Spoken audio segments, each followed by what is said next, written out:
puedo liar parda aquí, tío. No, no es plan. O sea, este libro era de mi tío, es de los 90. Es un poco viejo, pero oye, está bastante bien, la verdad. Tiene algunos garabatos míos y de mi tío, pero bueno, está bien el libro. Bueno, voy a empezar. Piu, piu, canta un ocell gris. Així és com el bosc descobreix que la primavera ha llegat.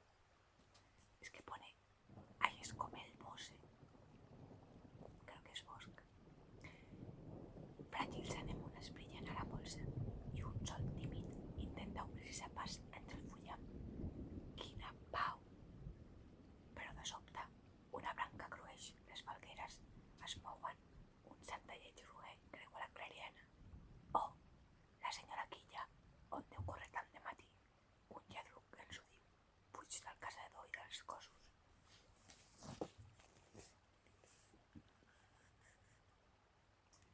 Aquí tenemos a la madre Guinea cargando a su cachorrito. ¿Sabíais que puedes tener un zorro como mascota, pero te cuesta creo que unos 6.000 euros? Pues, està curioso. S'acosten, ella se discorre. De sobte, ja no veu ni arbres ni molsa, només herba humida sota les seves potes. Un gran prat on cursa el continua. Per fi, ja no veu cap caçador a la llunyania. Ja pot respirar tranquil·la. Al peu de la tanca, la Quilla s'atura i deixa alguna cosa que es mou. Després fuig. Així comença una bella història. La xiveca, la mama mussol, ho ha vist tot i ens ho explicarà.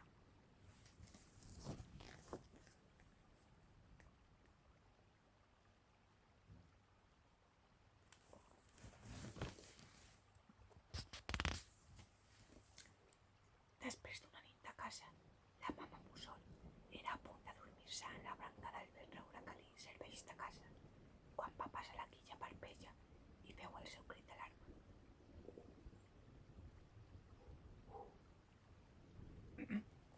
A més que esto.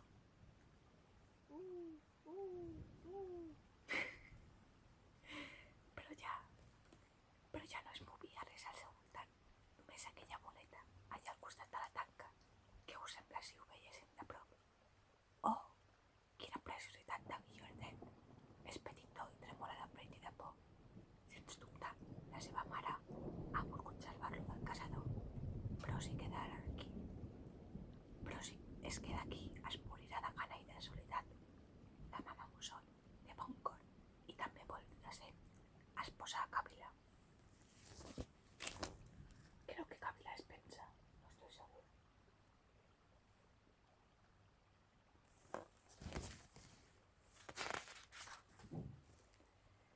No tremolis, petit. Ets viu, que és l'essencial. Jo t'ajudaré a seguir estant com si fóssim per a burlar-se d'ella. Tots tres ressonen al fons del bosc. Una bandada d'ocells espantats es dispersa al cel.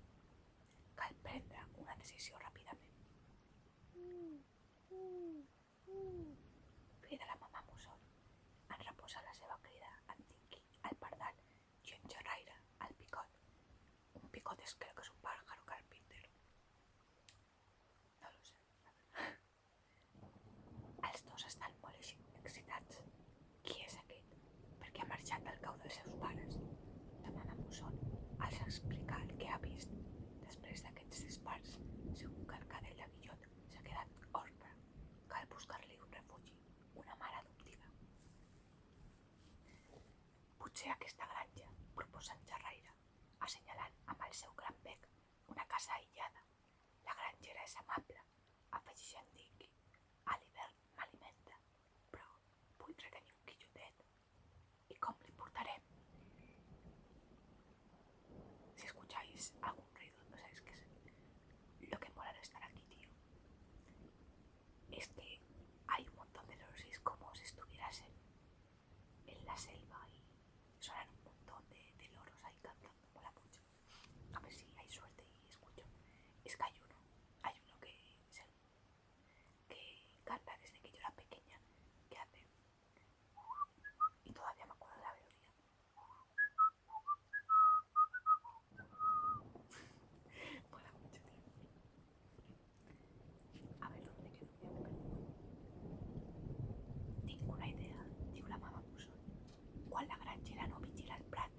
És que està pendent de la bugada.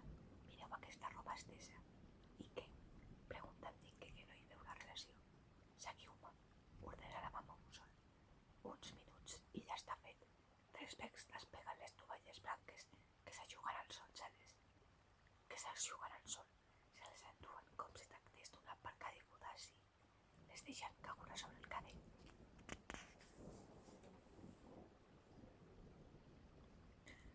Ai, espera, que se m'olvidó el dibuix.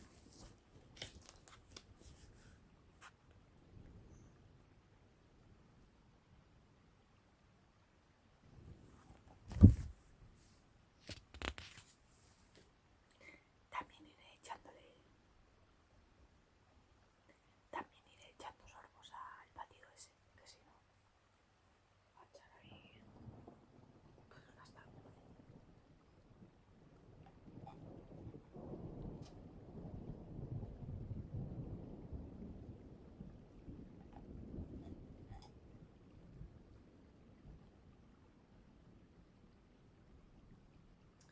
De verdad, esto está buenísimo, tío. Os recomiendo que para almorzar os toméis esto con lo que sea competencia, algunas galletas o de unos cereales, porque es que está de escándalo, tío. Bueno, sigo. Quan ja tornen al vell regular, els tres còmplices no han d'esperar-se gaire. S'obre la porta de la casa i la viuda Tweet, la grangera, surt a recollir la roba. Sembla molt sorpresa. No fa ben avui, com deuen haver volat fins a la tanca les tovalles. Però quan l'aixeca, la seva sorpresa encara és més gran. Contempla el cadell, que li clava els seus ulls inquiets. L'agafa, l'acaricia per tranquil·litzar-lo, vigila un instant i se l'emporta a casa. Pobret petitó, diu. Sembla que estigués absolutament abandonat. La seva mà acaricia el mercuri espès de l'animalet. No sé com ha trobat el seu prat i les seves tovalloles, però ja que ets aquí, em quedo amb tu. Sembla com si el cadell s'adonés que havia trobat una mare. S'arrauleix amagant de felicitat i per començar, com que tothom té un nom, a tu et diré tot, diu la viuda Tweet.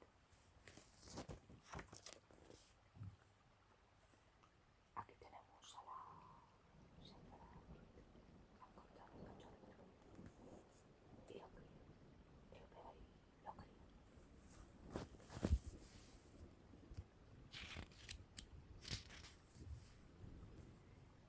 A ver, es que este libro es muy largo, así que a lo mejor mañana subo una segunda parte.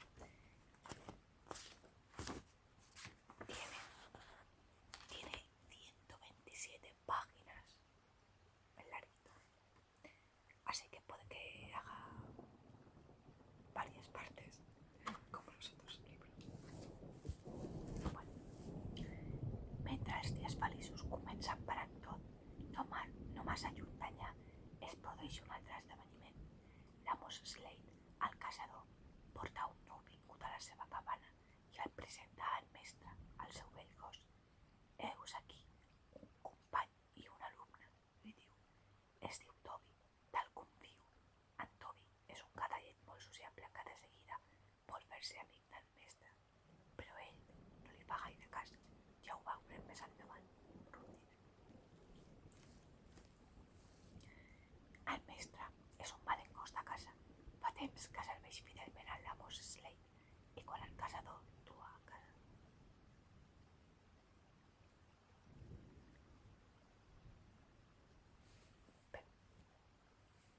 Vale, ja paro, creo. A ver.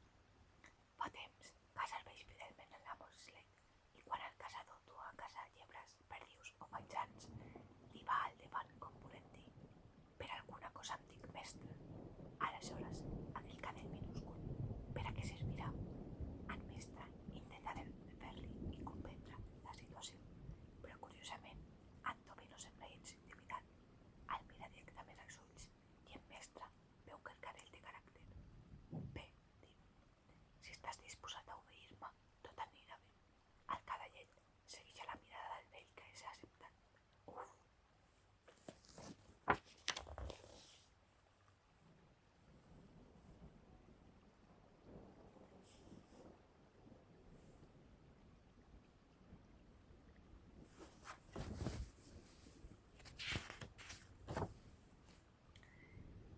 I si tornéssim a veure què passa amb la viuda Tweed, només té una casa vella amb un estable i una vaca, un corral on les gallines s'hi cloquegen i un graner on el peretge hi fa bona olor. En resum, una granja molt modesta, però per en tot és un palau, un paradís.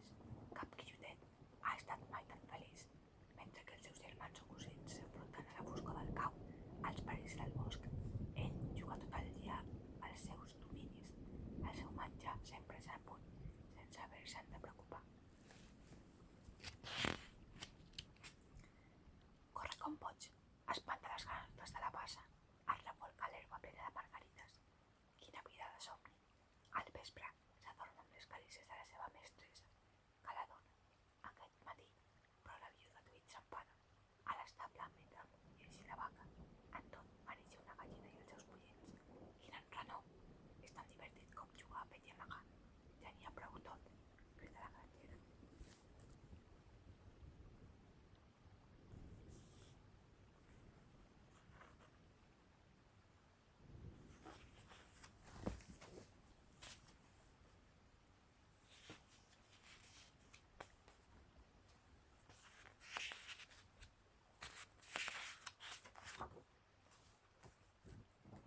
Llevamos ya como unos 13 minutos y pico, 14.